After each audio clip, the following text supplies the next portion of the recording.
নমস্কাৰ ছাৰ বাইদেউসকল। ৰাজ্যৰ নিম্ন প্ৰাথমিক বিদ্যালয়ত কৰ্মৰত স্নাতক শিক্ষকসকলৰ ৮,৭০০ টকাৰ গ্ৰেড পে ঘূৰাই দিয়াৰ দাবীত আজি অসম ৰাজ্যিক প্ৰাথমিক শিক্ষক সন্মিলনীয়ে এটা বৃহৎ কাৰ্যসূচী গ্ৰহণ কৰে। হয়, ৬ অক্টোবৰত অসম ৰাজ্যিক প্ৰাথমিক শিক্ষক সন্মিলনীৰ তৰফৰ পৰা দিয়াৰ পিছতো কাঢ়ি নিয়া ৮,৭০০ টকাৰ গ্ৰেড পে ঘূৰাই দিয়াৰ দাবীত মুখ্যমন্ত্ৰীলৈ প্ৰদান কৰা স্মাৰকপত্ৰ কাৰ্যকৰী নোহোৱাত আজি এই বিষয়টো স্মৰণ কৰি সমাধান কৰাৰ দাবীৰে সন্মিলনীৰ প্ৰাথমিক শিক্ষক সন্মিলনীৰ অন্তৰ্গত বিভিন্ন জিলা মহকুমা সমিতিৰ জৰিয়তে মুখ্যমন্ত্ৰী ডাঙৰীয়ালৈ স্মাৰকপত্ৰ প্ৰেৰণ কৰে।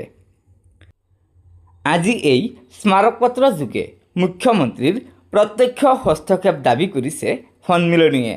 উল্লেখ্য, ৰাজ্যৰ সকলো পৰ্যায়ৰ প্ৰাথমিক শিক্ষকৰ পদ নিম্ন স্নাতক। তেনেস্থলত প্ৰাথমিক পৰ্যায়ক দুটা ভাগত ভাগ কৰি পৃথক গ্ৰেড পে প্ৰদান কৰাটো অন্যায়। সেয়েহে এই অন্যায় ৰোধ কৰক মুখ্যমন্ত্ৰীয়ে।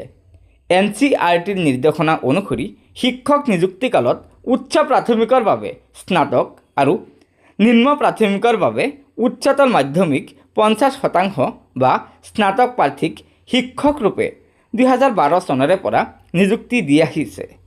তেনেস্থলত নিযুক্তিকালত স্নাতকৰ অৰ্হতা বিচাৰি প্ৰাপ্য আদায়ৰ ক্ষেত্ৰত কৰা বৈষম্য ঘোৰ অন্যায়। পদ উন্নীত নকৰাকৈ যদি উচ্চ প্ৰাথমিকত কেৱল নিযুক্তি নীতিৰ অধীনত গ্ৰেড পে দিব পাৰি, তেন্তে নিম্ন প্ৰাথমিকত নোৱাৰাৰ কাৰণ থাকিব নোৱাৰে বুলিও কয় সন্মিলনীয়ে। ইতিমধ্যে অষ্টম দৰমহা আয়োগ গঠনৰ প্ৰস্তুতি চলিছে। সপ্তম দৰমহা আয়োগত থকা এই বিসংগতি দূৰ নহ'লে অষ্টম দৰমহা আয়োগত শিক্ষক সমাজ প্ৰবঞ্চিত হ'ব। সেয়েহে আগন্তুক এমাহৰ ভিতৰত সমস্যাটো সমাধান কৰিবলৈ দাবী জনাই জিলাই জিলাই স্মাৰকপত্ৰ প্ৰদান কৰে অসম ৰাজ্যিক প্ৰাথমিক শিক্ষক সন্মিলনীয়ে।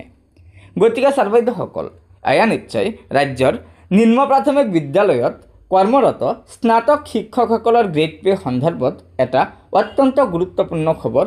আশা কৰা হৈছে যে এই ক্ষেত্ৰত মুখ্যমন্ত্ৰী ডাঙৰীয়াই কিবা এটা সুব্যৱস্থা গ্ৰহণ কৰিব, যাতে ৰাজ্যৰ এইসকল শিক্ষক কৰ্মচাৰীৰ এই দৰমহা অথবা গ্ৰেড পেৰ আঁসোৱা দূৰ কৰিব। গতিকে লগৰ বন্ধুবৰ্গক এই ভিডিঅ'টো শ্বেয়াৰ কৰি আজিৰ এই গুৰুত্বপূৰ্ণ খবৰটো জনাই দিব আৰু নতুনকৈ অহা ছাৰ বাইদেউসকলে অনুগ্ৰহ কৰি আমাৰ এই চেনেলটো ছাবস্ক্ৰাইব কৰি ল'ব। ধন্যবাদ। জয় আই অসম।